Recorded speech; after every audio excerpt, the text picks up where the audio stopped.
வணக்கம் மக்களே, welcome to the fences show. இன்னைக்கு நம்ம பார்க்க போறது அலன் இன்னு செரி அப்படின்ற தெலுங்கு மூவியோட ரிவ்யூ. இந்த படம் பாத்தீங்கன்னா அமேசான் பிரைம் ஓடிடி ஆப்ல அவைலபிளா இருக்கு, தமிழ் டப்பிங்லயுமே அவைலபிளா இருக்கு.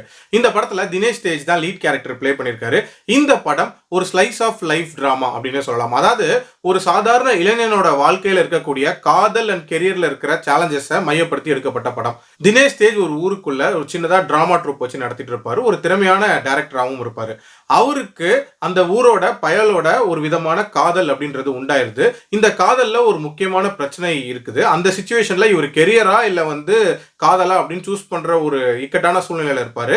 சில சிச்சுவேஷன்ஸ்னால அவர் கெரியரை சூஸ் பண்ணிடுவாரு. ஸோ எப்படியாவது ஒரு படத்தை டைரக்ட் பண்ணணும் அப்படின்றதுக்காக சிட்டிக்கு கிளம்பி வருவாரு. அங்கதான் ஹெப்பா பட்டேலை சந்திப்பாரு. ஸோ ஹெப்பா பட்டேலோடையும் ஒரு விதமான நல்ல ரிலேஷன்ஷிப் அப்படின்றது உருவாகுது. ஸோ இவர் கடைசியா அந்த படத்தை எடுத்து முடிச்சாரா அண்ட் கடைசியா யாரோட இவர் சேர்ந்தாரு அப்படின்றத இந்த படத்தோட கதை.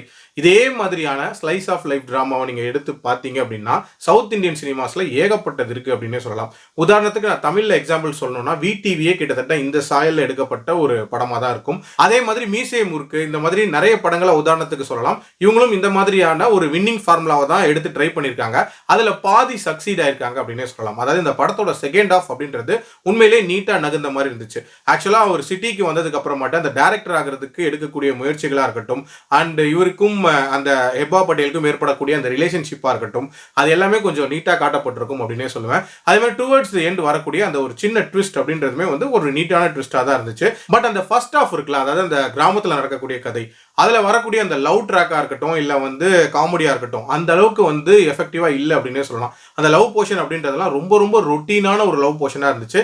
அண்ட் காமெடி அப்படின்றது பேர்ல ரொம்ப தேர்ட் ரேட்டட் காமெடி சீன்ஸா வச்சிருந்தாங்க. ஃபார் எக்ஸாம்பிள் பாடி ஷேமிங் பண்றது, ஒருத்தங்க சாப்பிட்றதை கிண்டல் பண்றது அண்ட் ஒரு மாதிரியான டபுள் மீனிங் ஜோக்ஸ், இதெல்லாம் தேவையில்லாத ஒரு விஷயமா தான் இருந்துச்சு. அண்ட் அந்த அளவுக்கு ரசிக்கிற மாதிரியுமே இல்லை. அதே மாதிரி இதுல வில்லன் அப்படின்ற மாதிரி ஒரு சிலரை காட்டுவாங்க. பட் யாருமே கடைசி வரைக்கும் ஒரு பவர்ஃபுல் வில்லனாலாம் இருக்க மாட்டாங்க.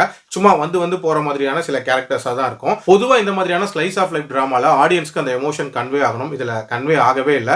ஏதோ ஒரு கதையை இவங்க காட்டுறாங்க, நம்ம பாக்குறோம் அப்படின்ற மாதிரியான ஒரு ஃபீல் தான் இருந்துச்சு. பட் ஓடிடியில ட்ரை பண்ணணும் அப்படின்னா வேணா டைம் இருந்தா ட்ரை பண்ணி பாருங்க. என்னோட ரேட்டிங் இந்த படத்துக்கு 2.2 அவுட் ஆஃப் 5. அடல்ட் கண்டென்ட்டை பொறுத்த வரைக்கும் பாத்தீங்க அப்படின்னா இதுல ஒரு சில தேவையில்லாத அடல்ட் சீன்ஸ் அப்படின்றது இருக்கதான் செய்யுது. அண்ட் டியூரேஷன் பாத்தீங்கன்னா கிட்டத்தட்ட 2 மணி நேரம் 37 நிமிஷம் போது ஒரு பெரிய படமா தான் இருக்கு. ஸோ அதுக்கேற்ற மாதிரி பிளான் பண்ணிக்கோங்க. மீண்டும் அடுத்த விமர்சனத்தில் சந்திக்கிறேன். நன்றி, வணக்கம்.